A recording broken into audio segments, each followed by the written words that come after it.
Goes. Yeah. Hi, Jackson. It's so nice Woo! to see you today. I'm We're excited live to be now. here. Yeah. Well, long time no see, just from the last 24 hours. That's right. Yeah. It's our Well, third date in 24 hours. This is great. yeah. That's right. Well, it's a holidays spirit, and I'm super excited to have you here.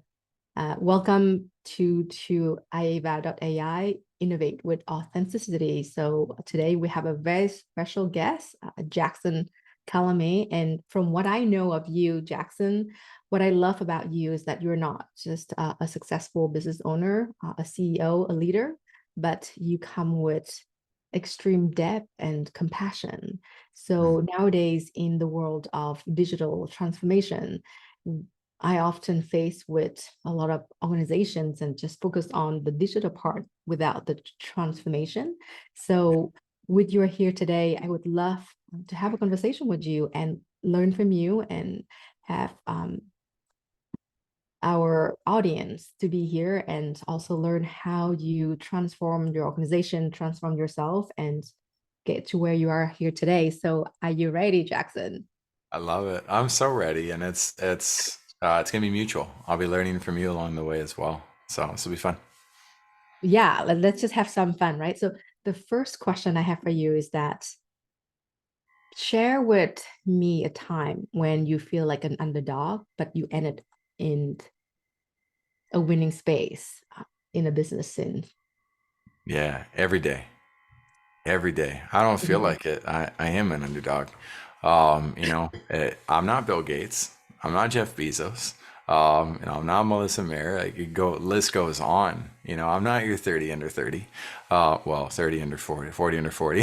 I'm a little older than that now. But so business, I like what Mark Cuban said. He was talking to Ty Lopez and he said, if you're not being the best that you can be, somebody's going to come along and they're going to kick your butt. I don't know what you do. He used a different word.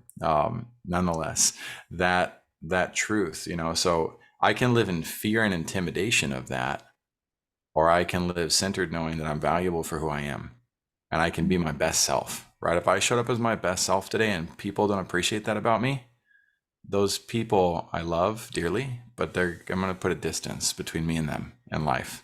If I'm showing up and being my best self, I can go to bed at night at peace and calm, knowing that I did what I needed to do for myself and for my family. And that's I don't worry about the comparisons. If somebody wants to compare, it's like have fun with that. But I'm just going to go do what I know needs to get done. Yeah, absolutely. Um, it resonates with me a lot when you say I don't go with comparison because Yeah. if you look at so many different places in social media now, and it's so easy to compare ourselves. Mm-hmm. But also, what I my mojo nowadays is how do we shift from worried about what we're not good enough to how what values can we give and what contribution can we give to the world? And it sounds like you're in that space. So I'll tell you one thing though, one big secret of mine. I'll play devil's advocate on what I said because comparison is not the problem. It's comparing my value versus somebody else's value, right? My identity. But if I want to teach my kids how to do a layup, I'm pointing to LeBron James up here, right? If I want to teach my kids how to do a layup properly, I'm going to show them LeBron James as an example of here's how you do this. I'm going to compare the two, and I'm going to laugh and say my layup was terrible. LeBron's was amazing. Yours is terrible, but you'll get better. Like I still love you. I can still help you. So many people have become so hardened with this like polarization culture we live in, where they're like, no, you're not supposed to compare anything. And I'm like, whoa. Okay, well, again, I don't need somebody in my life that's going to act like that. There are healthy comparisons, there are unhealthy comparisons. Comparing mhm. my value, no, I can't do that. My value is infinite, so is yours. Comparing how I accomplished something or failed at something, fair play. Let's do it for the sake of making me better. Let's do it. So let's dive deeper into this. I'd love to know, Jackson, what are some of those times where you're you talk about personal values? What are some of those times where you feel like your personal values being tested and um and you really have to look within and you find that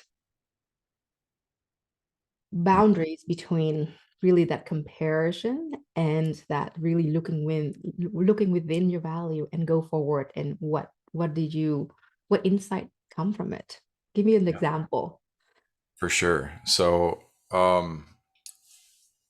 when I'm the only times I'm probably not being tested in terms of my values, and this could probably be argued with as well, is when I'm watching Netflix or I'm self-absorbed in an activity.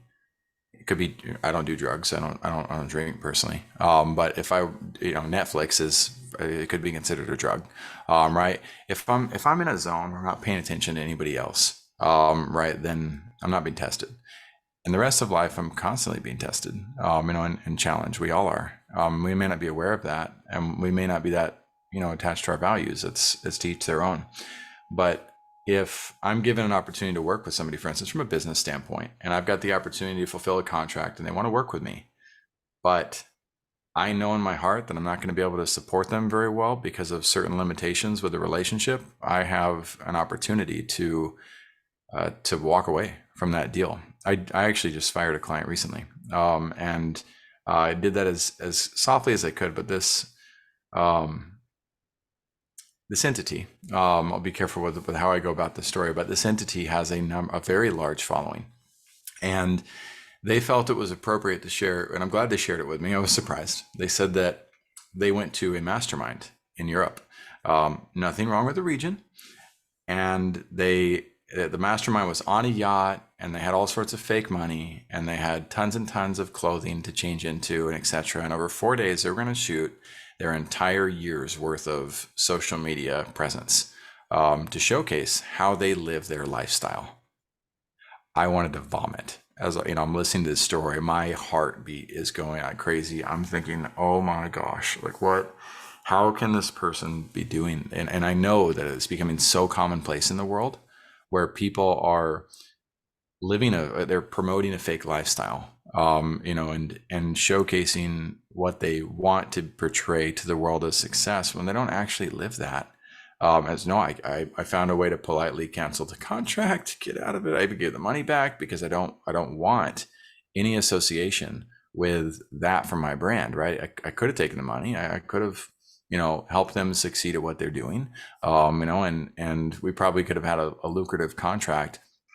I would not sleep at night, Mhm. right? I would not be who I am by diving into and indulging in that reality. And then I have to learn, like, all right, so what's my next move? Do I share that publicly? Do I not? Am I protecting the world by protecting them? There's a lot of philosophy, and so I slow down and meditate on it. I'm like, all right, what am I willing to share? What can I share? How do I make space for this person to learn and grow as well without torching them, burning them at the stake, like the world would typically say to do? I'm not their judge, but I can't get involved with that. That's not, you know what I mean? So yes, that's a test, and it's a gray area for me where it's like, oh, I still got to figure out what to do with that situation. It'll Yeah. be evolving for a year probably. Yeah, it sounds like Jackson, that situation really bring out a lot of test in you. Sounds like on one hand you wanted to have the business or to help the client, but on the other hand, seems like Huge. your value is not in alignment with the organizations or the client. So Right. you found a way to pull out. So how did you feel in that moment, and what insight did you take away with? Yeah. Well, I mean, again, awful. Once I found out the misalignment was there, I was trying to, I'm making sure I don't want to emotionally react to this. I want to logically think through this as well. I want to make sure I understood what's being said. Could be a language barrier issue with what was there too, or it's just a cultural barrier of understanding.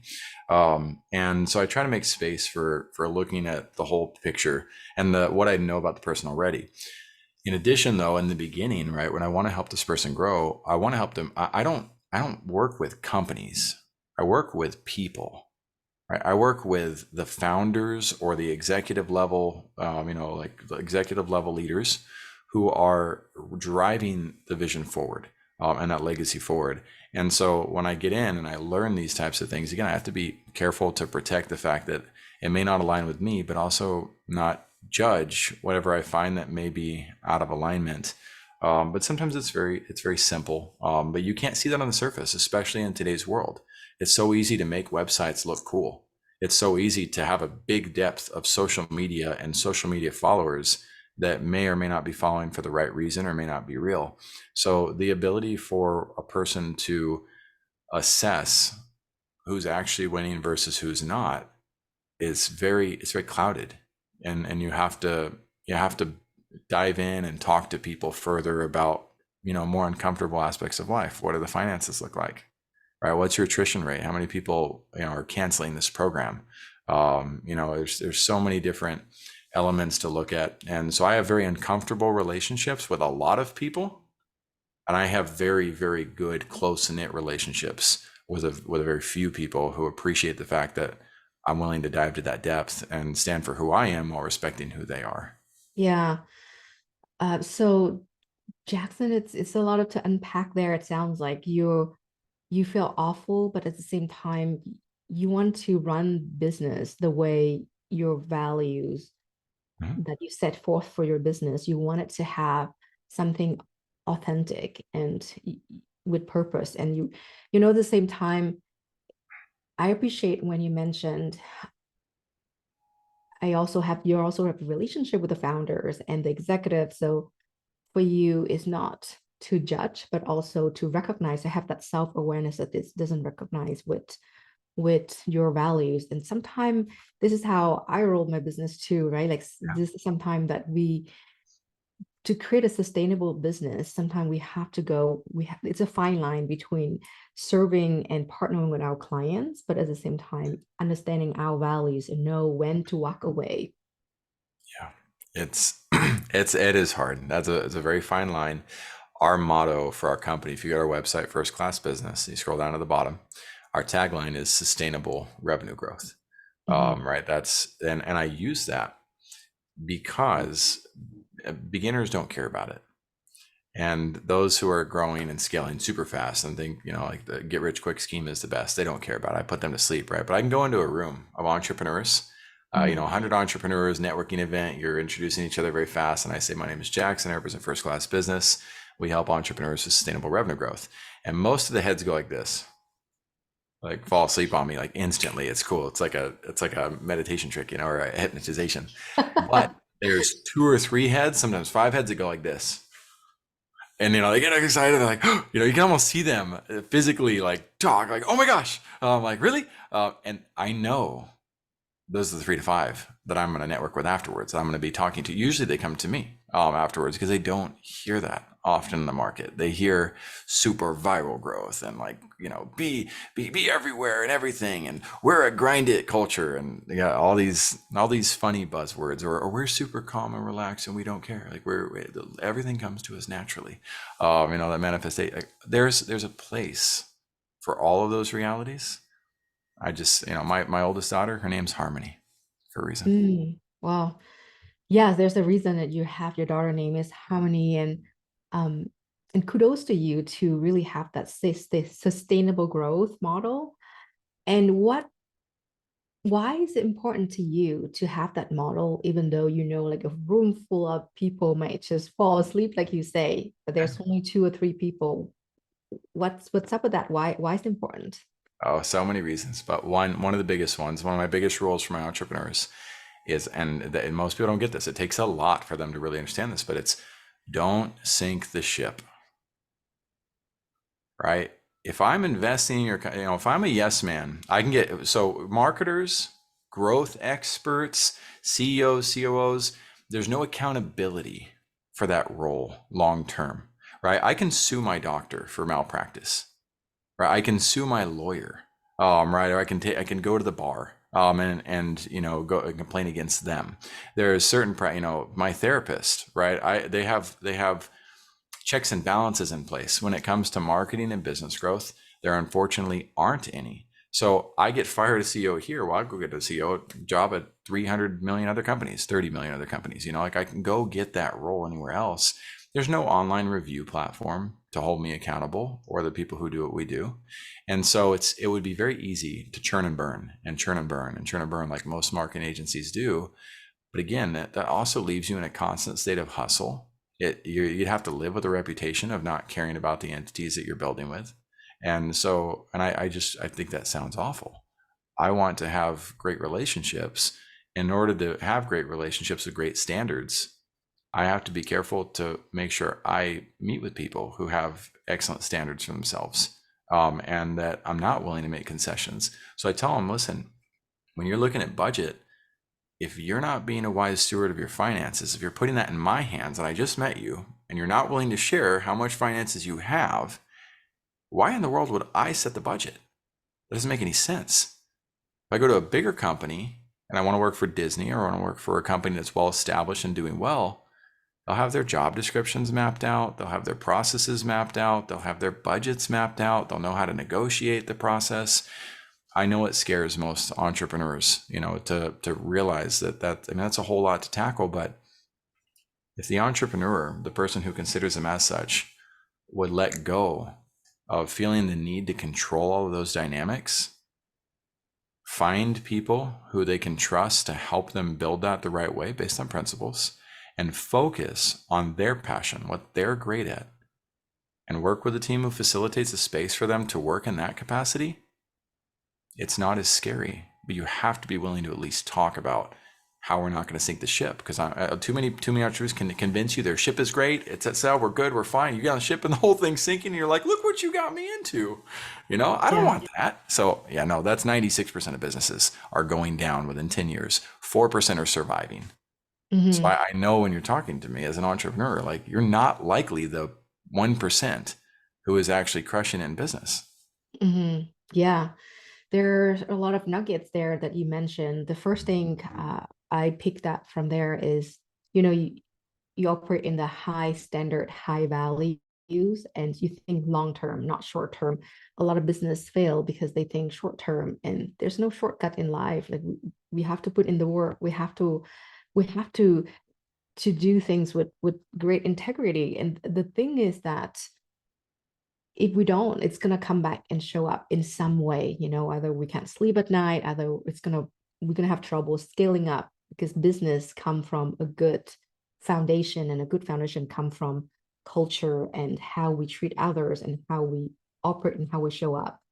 So the second thing you also mentioned is, like, I read this book, and it talk about the who, not how. So in order to scale, you also mentioned, let the expert do what they're doing best, and so that the entrepreneurs or the business owners can really focus on what they do best to scale their business, rather than trying to do everything.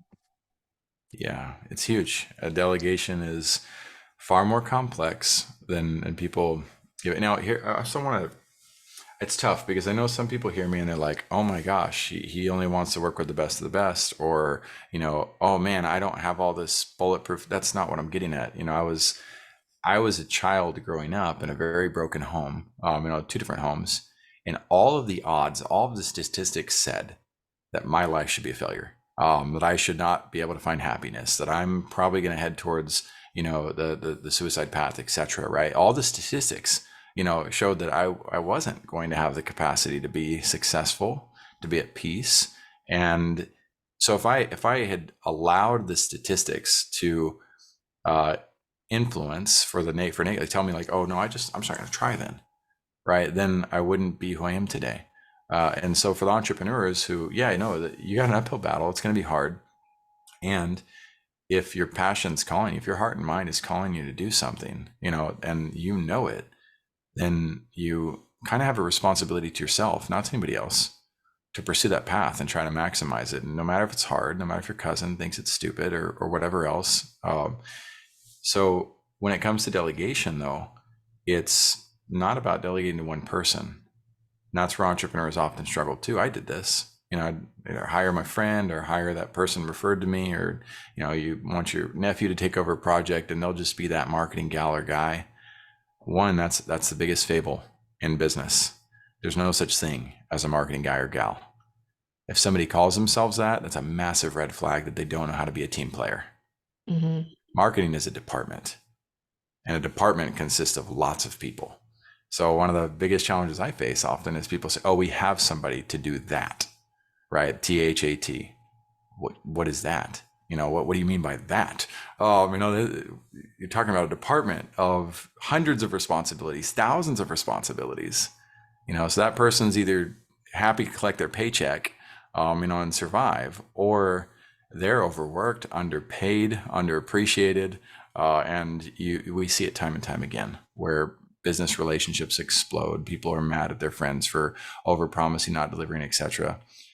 We need to learn responsibly what it means to scale and grow a business. And there's a lot of great resources out there we can turn to, but we have to find out the sources that will guide us to those great resources. Pat Flynn of Smart Passive Income is one of those. John Lee Dumas of Entrepreneur on Fire does a pretty good job. Ava, you've got all sorts of background too that people can turn to and say, hey, what do you know about leadership and culture? I need some help on that.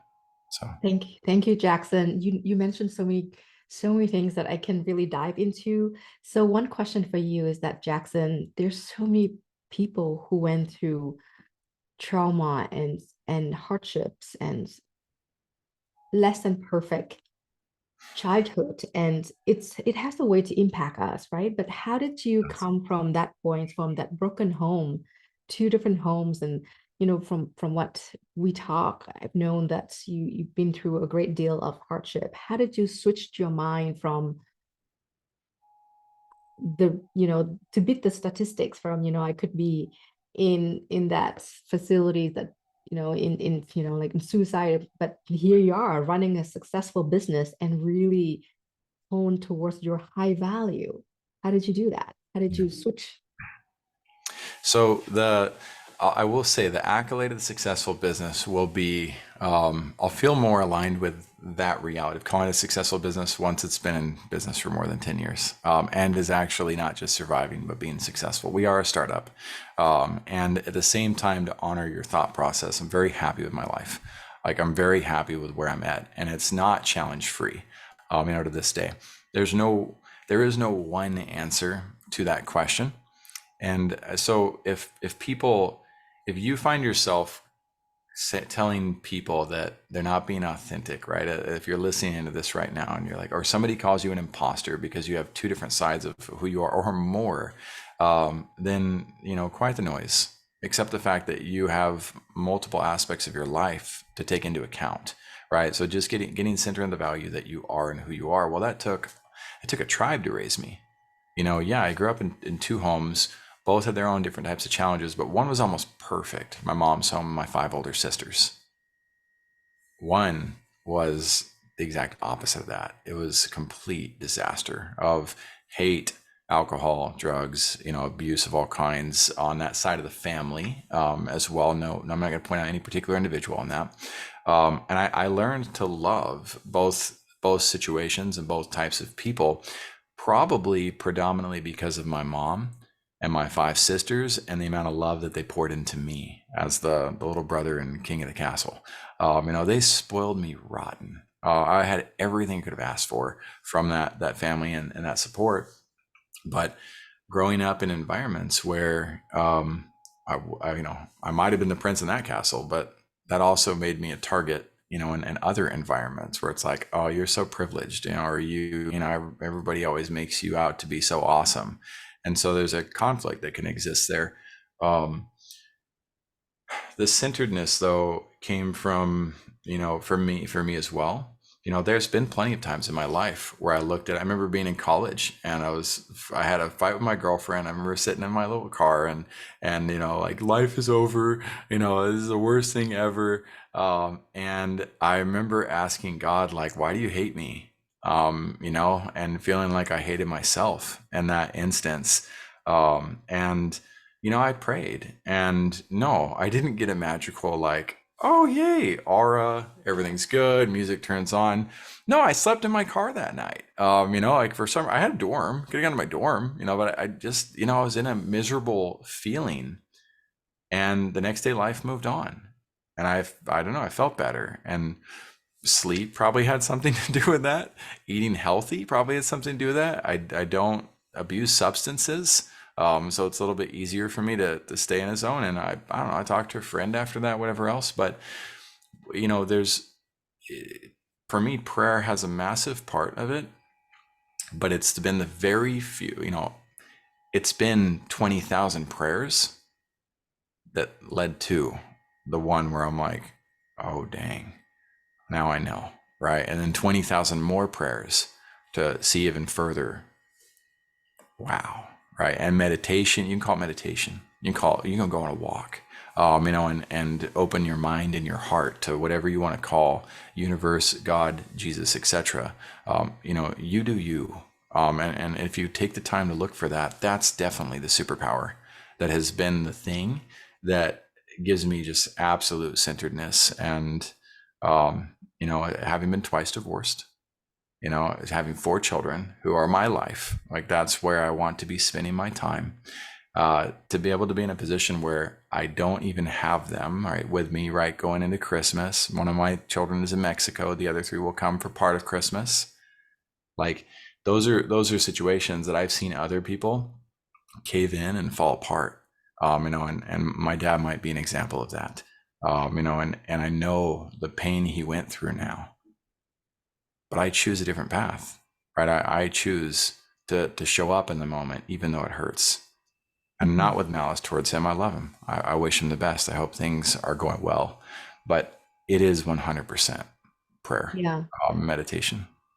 Yeah, you mentioned a lot of skills and tool sets without even spelling it out. So first of all, kudos to you, Jackson, for even recognizing that you've lived in 2 different worlds. One is perfect and one is the opposite of that, but it's somehow that perfect world infused that love that help you to come back. You didn't say in those exact words, but in those moments of hardships, you think of prayers and yes, that and you also mentioned each of us might have different God in us. We might not even talk about the same God, but each of us have that high power, superpower in us. So hold on to it and pray to it, and that could be a way for us to really go through those hard times and come back with that centeredness.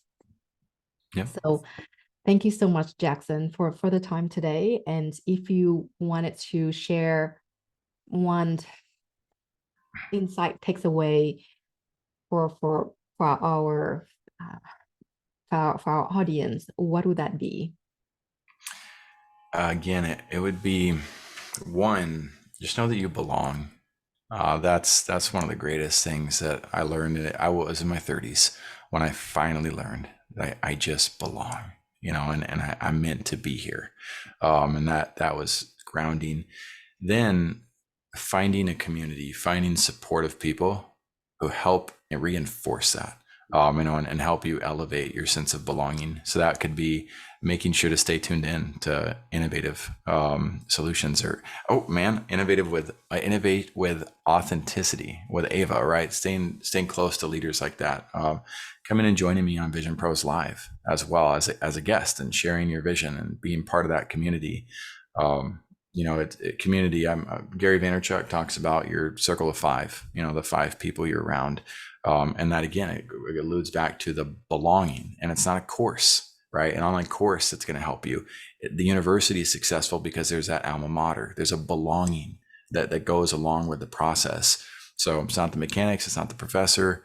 It's the community. It's that sense of belonging. If I focus the rest of my life on that, I have already seen the grand difference over the last 6 years over how much stronger my relationships are and how much stronger my feelings are with myself because of that sense of belonging. Yes, you mentioned a sense of belonging, and especially these days with the digital age, after COVID, nothing stayed the same anymore. Many organizations starting to transform and from physical space to virtual space. We use Zoom all the time. So how do we create that belonging? And belonging, we don't even need to know science, but it is a way for us to connect. Like how do we create opportunities for people to grow, for even for women leaders to really grow and show themselves in that isolated Have a world. huge opportunity, especially as women leaders. You have a massive opportunity with this. The world is on fire right now from a culture standpoint. You got me all excited about this because I've been working remote since 2010. 10 years before everybody else. I've worked from home I was a dad and able to be there for my baby's first steps and all the interactions. And at the same time, we had that challenge of remote work and lifestyle. And I had startups that we were running and building that way. The challenges that just got faced, but when COVID opened the door for that possibility and made really cool things happen. And now companies are kind of starting to scratch the surface. But I can tell you right now, the greatest cultural barriers they're not even on the radar for most of these companies. The biggest crack in the spine of companies is coming 1, 2, 3 years down the road, because like you're talking about, Ava, being able to establish a culture and a bond amongst the people when you don't have general camaraderie and general banter that exists when you go to the same office, that's only just starting to scratch the surface right now. And they're in a culture right now where it's kind of, hey, did you get your work done today? Oh, why didn't you do that? Let me see if I can help you. It's extremely transactional. And Mhm. that's what the world's feeling right now. But there hasn't been a path prepared yet for how to shift the culture and create office environments where camaraderie and banter and all that can exist in a Zoom environment where everybody thinks they want to unplug from Zoom. Right? Mhm. Zoom's not the problem. It's what we don't know about the problems that are developing underneath the surface. So quiet quitting, that was just, again, scratching the surface of the problems that are ahead. So these women leaders, especially the moms, right, who've worked from home or that have been single or that have been stay-at-home moms, they're often talked about as though they don't know anything about business. And I hear them talk about themselves like that often. They say, well, what can I do in the workforce? I've been in the workforce in 20 years. You've been managing children that are insubordinate. You can't fire Mm. them.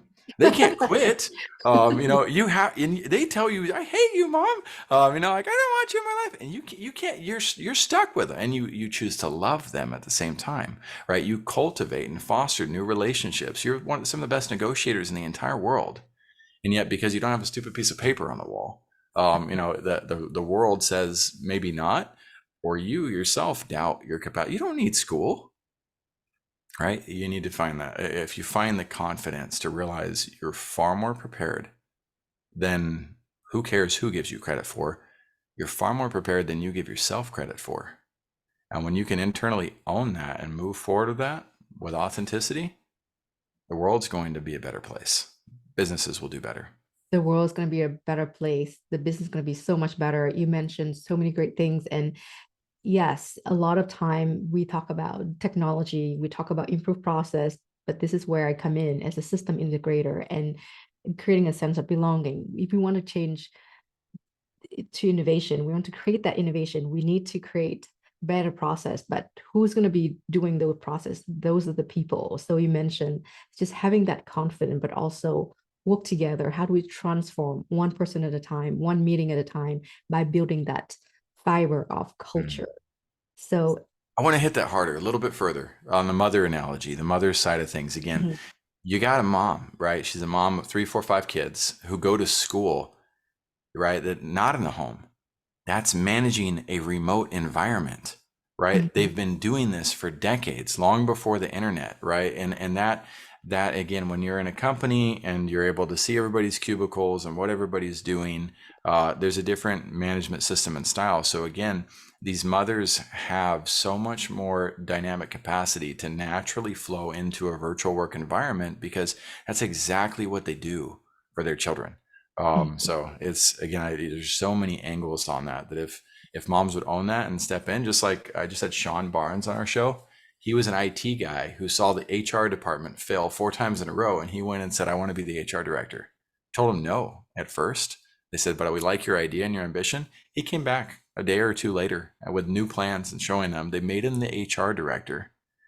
He said, "I'll just do it for a year and we'll transition." No, he did it for a year. They loved it and they kept him. They're like, "No, you're going to stay here and help us develop this now." Again, if mother just takes that self confidence, uses it to show, I can do this, and I'm here to help, we'd all be Yeah. better off for it. Yes, to the professional moms and to the moms who have been managing and being a transformer leader for all your kids at home. A lot Yeah. of time is a thankless job, but you have so much to offer. So please get on with Jackson. I feel honored. Just yesterday, I being interviewed by Jackson, and I can tell Jackson is not just humble, but also very compassionate. So there's the past does not define us. So please reach out to Jackson. So the last thing is that, Jackson, if people wanted to get on your show, how do they find you? Where do they reach you? Thank you. Yeah, if you go to visionproslive.com, there's a button in the top right corner. I believe it says "Be Our Guest," and that's where you can go and you can submit your media kit. You would then go through a pre-show process so we can get to know you and make sure that your vision stands out clearly. You understand the process, and then we move forward from there. If it's a fit for both of us, in most cases, we're gonna find a way to make sure that's a fit. We really want people who have ethical visions. It doesn't have to be Bill Gates, who's got a phenomenal mountainous vision. It can be somebody who's just starting out. So we're happy to help. Thank you, Jackson. I feel even extra special now that I know you send me like a few messages and finally I check you out and I said, oh, I would love to be in your show. So thank you for that following up. And here we are. So I'm looking forward for even more future collaboration. But thank you very much, everyone who's listening. This is Jackson Calame, and you're listening to iava.ai, Innovate with Authenticity. Have a great day and see you next time. Awesome. Thanks for having me, Ava. Thank you.